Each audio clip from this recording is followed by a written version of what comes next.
Kai Sotto, pupuslit pa kaya sa US to play sa mga minicamps and workouts?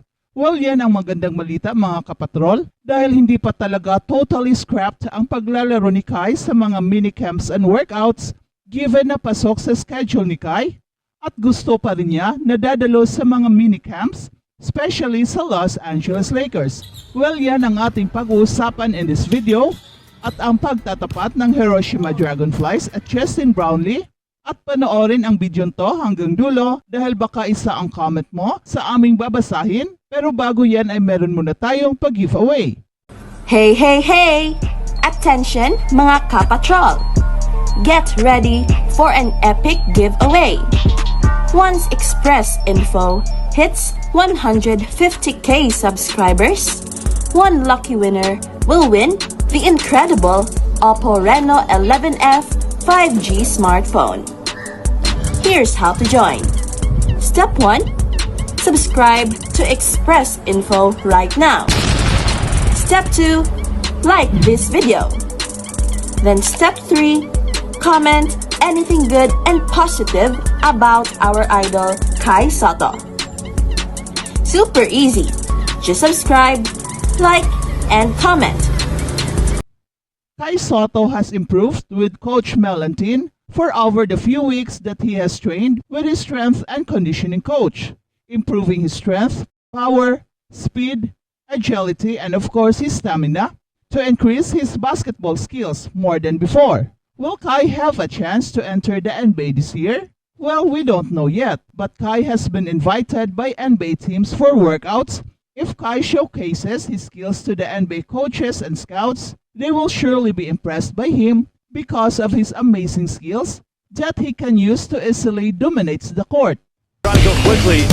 Chiwaka finds Brownlee, goes in, he finishes. 4-point lead, Brownlee finds up a three. Brownlee trying to go all the way, Brownlee avoids the block. Gets the and one. In the United States. Finishes Brownlee again inside. Got it by Monji, ISO goes in, finishes. Got it by Monji, Brownlee step back, hand his face. Oh, baby! Dub pulls up, mid-range, still can't get it. Dickey, down low, gotta go up with it. And the shot clock, Brownlee. Oh, Dickey's wide open. Dickey goes in, finishes. We gotta get it inbound. He's the play for Ginebra.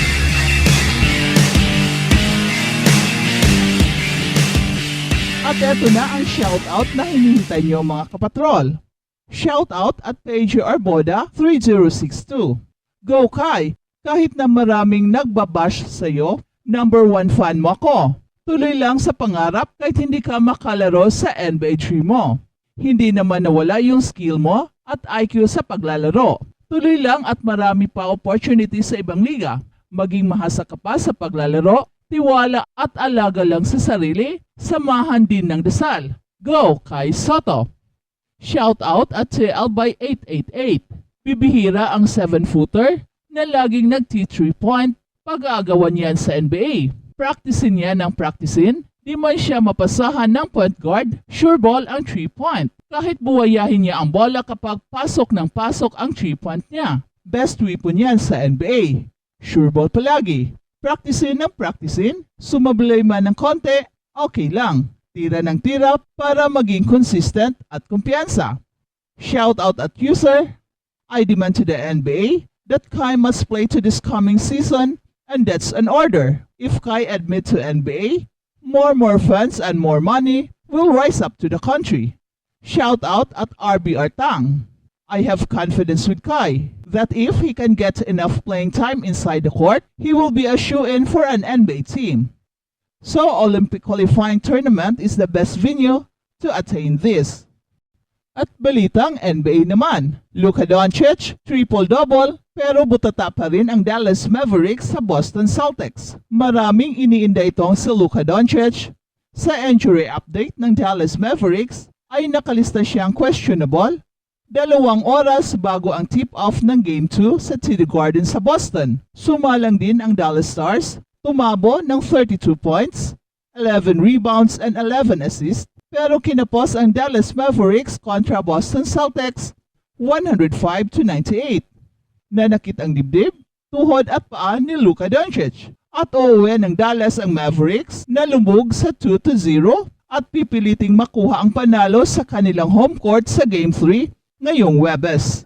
Nilista ni Luka Doncic ang kanyang 10th career playoff triple-double at unang triple-double din ng Mavericks franchise sa NBA Finals. Kaya lang, 3 puntos na lang ang kinaya niya sa fourth quarter, ang nakumpletong 3-point play sa may 1 minute, 15 seconds na lang sa orasan. Matapos umiscore ng 9 straight points ang Dallas para ibaba ang dating 14-point deficit sa 103-98. Matapos butatain ni Derrick Jones ang dunk attempt ni Jason Tatum, kumaripas pakabila sina Boston Celtics defenders Derrick White at Jaylen Brown para habulin si PJ Washington. At si Derrick White ay nakasupalpal sa dunk din sana ni PJ Washington. At kasunod nun, baldog ang one-footed running floater ni Luka Doncic sa labas ng arc, 28 seconds na lang at napigil ang comeback ng Dallas Mavericks. It's not all on him, it's a team. He put us in a position. Unfortunately, we just couldn't get over the hump. We've got to find someone to join Luka Doncic and Kyrie Irving in that scoring category. Giit ni Dallas coach Jason Kidd tungkol kay Luka Doncic. At naka-double figures sina PJ Washington, 17 points, Kyrie Irving, 16 points, Daniel Gafford, 13 points, and Derrick Jones Jr., 11 points.